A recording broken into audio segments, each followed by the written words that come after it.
Okay, you're going to notice that we're going out of order for this video. Lesson 8C is about inverses, but in order to calculate an inverse, you have to know how to do the determinant. So I'm going to teach you how to do that first. Before we get into the formula, you have to understand that to calculate a determinant, it only works on a square matrix.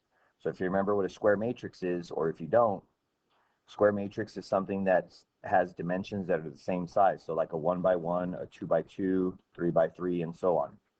If you don't have dimensions where the rows match the columns, then you can't do the determinant. Okay, so here's the formula. If you're given a 2 by 2 matrix, such as the one that you see here, to calculate it, it's basically kind of like cross multiplying in a way, but you have to make sure that you do it in the right order. So in this problem, if I'm going to calculate my determinant, I have to multiply along the first diagonal. So the red one has to go first. It's imperative that you do this one first. If you don't do this one first, you get it wrong. So that one has to go first. So you do A times D. Then you do the other diagonal. So you multiply B times C, and that one has to be done second. And after you multiply these two numbers, you just subtract them. So that's the formula. Now the symbol for the determinant looks kind of like absolute value bars.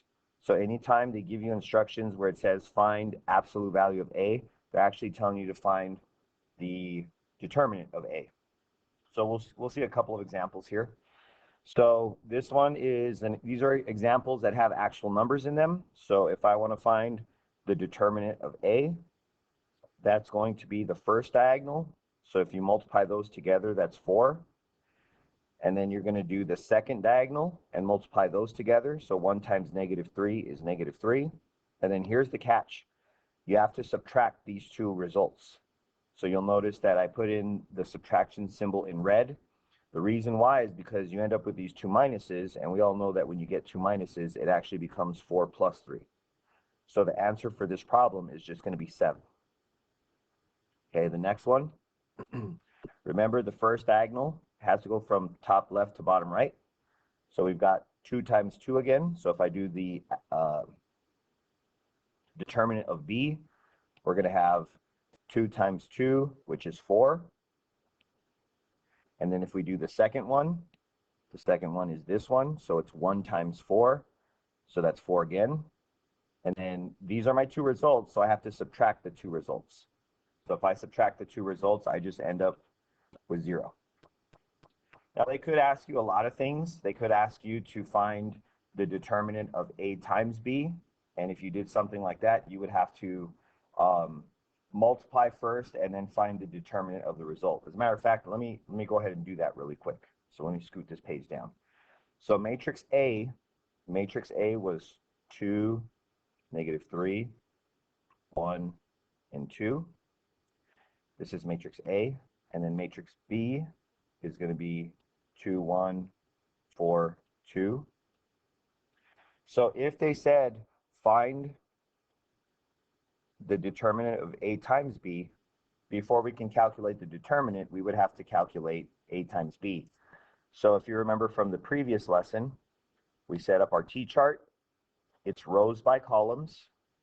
So for matrix A, since we're doing A times B, A is first. It's going to be 2, -3. And then 1, 2. So those rows, they have to go down the side of your T-chart. Then you do your columns of B. So it's going to be 2, 4. And then it's going to be 1, 2. And then you treat these kind of like points. So you multiply your X with your X. So I'll do this kind of in yellow so you can see it. So 2 times 2 is 4. And then you've got -3 times 4 is -12. And then you've got 1 times 2, so that's 2. And then 2 times 4, so that's +8. And then you're going to go ahead and do that for the 1 and the 2. So you're going to do 2 times 1, so that's 2. -3 times 2 is -6. And then you do 1 times 1, which is 1.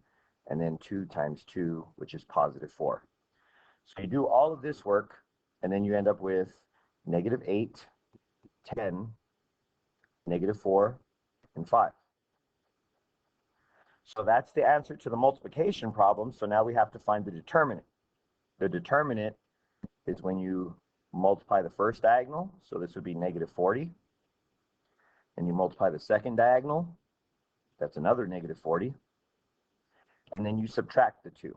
So as you can see, you've got the two negatives again, two negatives turn into plus, so you end up with 0. And that doesn't always happen, that's just a special scenario that happened this time. Now you should be able to do this whether there's numbers or letters. In fact, there's going to be a problem with letters on the test. Just because there's letters, fractions, decimals, positives, negatives, doesn't change how you do it. So to find the determinant, you're going to multiply the first diagonal. So x times 4 is 4x. And then you're going to multiply the second diagonal. Y times 3 halves is 3 halves y. And then you stick a negative in between them, and that's your answer. Okay, next one. You do the first diagonal. K times n is just kn. You do the second diagonal. M times L is just ML. And then you put a minus in between. And then that's your answer. Okay, now when it comes to a 3x3, this one's a little different. So there's a formula that you have to follow. So what's going to end up happening is when we have a 3x3, we're actually going to have to do 3 problems. So here's how it works. The 3 problems, the first one has to be positive, the second one has to be a negative, and then the third one has to be a positive. So basically the middle one is always going to switch signs. So what I'm going to do is I'm going to take the numbers from this first row, and that's what I'm going to stick right here next to my signs. Okay. Now, because I've already used these numbers, I can't use them again. So I'm going to just kind of cover them up. So then what we have to do is we have to create a new matrix without using the numbers that are below the number that we have written down. Now, I know that sounds confusing, but take 0, for example. If I already have written the 0, I can't use the numbers below it, so I cover it up with my finger. So you can see I've sort of created a 2x2. So I have -1, 2, 0, and 1. Okay? And then if you go and take a look at the 2, here's the 2. So if I'm using the 2, I can't use the numbers below it. So then I create a new matrix with those 4 numbers. So it's 3, 4, 2, and 1. And then when I go ahead and use the 1, I can't use the numbers below it. So then I have this matrix. It's 3, 4, -1, and 0. So then what you do with this is you find the determinant of each individual problem and then add and subtract your 3 answers.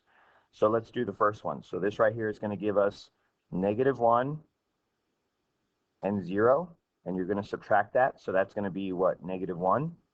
And then you're going to bring down the 0, and you're going to times those together. So this overall is just 0. Then you're going to do the next one.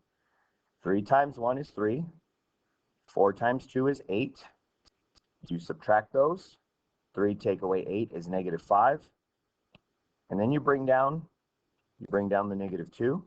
So it's -2 times -5. So this is +10. I'll make this bold. And then we find the determinant of the last one. So 3 times 0 is 0. 4 times -1 is -4. Now remember, you got to stick another negative in between there because you're subtracting those 2 results. So this actually works out to become 0 plus 4, which is 4. And then you bring down the 1 and you times these together. So 1 times 4 is +4. So then your final answer is the sum of those 3 numbers. So your final answer ends up being 14. I know that was confusing, so I'm going to show you one more example. Yeah, I'll show you one more example real quick. So remember the pattern. It's always plus, minus, plus. And then we use the numbers off this top row. So the numbers are going to be 1, 2, and 3. And then we have to go back and create our little 2x2s. So I can't use the 1, 2, and 3 because I've already used those. So when I use up the 1, that means I have to cover up the numbers below it. So I'm covering up those numbers there, and I'm creating a new matrix. This new matrix is a 2 by 2, and it'll always be a 2 by 2. So it's 1, 2, 1, negative 2. And I move on to the next one. So the next number was the 2 from the middle, so I cover up all of the numbers down the middle column. So the new matrix is 0, 4, and then 2 and negative 2. And then I go over to the 3 and cover those up. So that new matrix is going to be, let's get a pen first. That new matrix is going to be 0, 4, 1, 1. Okay, so then what we do is we find the determinant of each individual problem and times it by the number that's in front. So I'm going to go ahead and do 1 times you know what I'll do? I'll draw all over this so you can see what I'm talking about. So 1 times negative 2 is negative 2. And then I'm going to do 2 times 1, which is 2. And then we stick a minus sign in between there. So that right there is going to give us negative 4. Then we bring down the number from the front and times by 1. So this result overall is negative 4. Then what we're going to do, same thing, but to the next problem. So this one is going to be 0 times negative 2. So that's 0. 4 times 2. So that's going to be, what's that? 8. Sorry, I got thrown off by this little guy right here. It made me think there was a negative there, but there's not. Okay. So then we subtract these two. So 0 take away 8 is negative 8. Then we drop down this negative 2, and we times these together. So overall, this one gives me a positive 16. Then we do the same thing for the last one. We're going to multiply these two, so that's 0. We're going to multiply these two, so that's 4. Stick a minus in between, so 0 minus 4 is minus 4. And we drop down the 3. So this is 3 times minus 4, so that's going to give me a minus 12. So then your final answer is when you just put these guys together. So negative 4 plus 16 is 12, and then 12 take away 12 equals 0. That's our final answer. So that's how you do it for a 3 by 3. Now, if you ever get into anything bigger than a 3 by 3, we're just going to use the calculator. So you have to know where to access the determinant function in your calculator. So what you're going to do is go into your calculator. Let's keep this open, go like this. Let me clear all this stuff out. That was from yesterday's notes. So to access the determinant, you're going to hit option first. And then you're going to look for the capital MAT button, which is F2. And then you can see in that menu, it's going to be F3. So you would enter in your determinant first, and then you would just enter in your 3 by 3. So to get to the 3 by 3, you hit exit 2 times. Then you go into F4 for math. And then you go into F1 for your matrix. And then you can enter in, actually it'll be bigger than a 3 by 3 because I expect you to do a 3 by 3 by hand. So then you would go into here, and then you can stick in your 4 by 4s. There you go. So you type all your numbers in, and the calculation is too intense to do by hand, so that's why I'm just going to have you do anything bigger than the 3 by 3 in the calculator. So that's it. So hopefully you followed along with the notes page, and you can now do the assignment.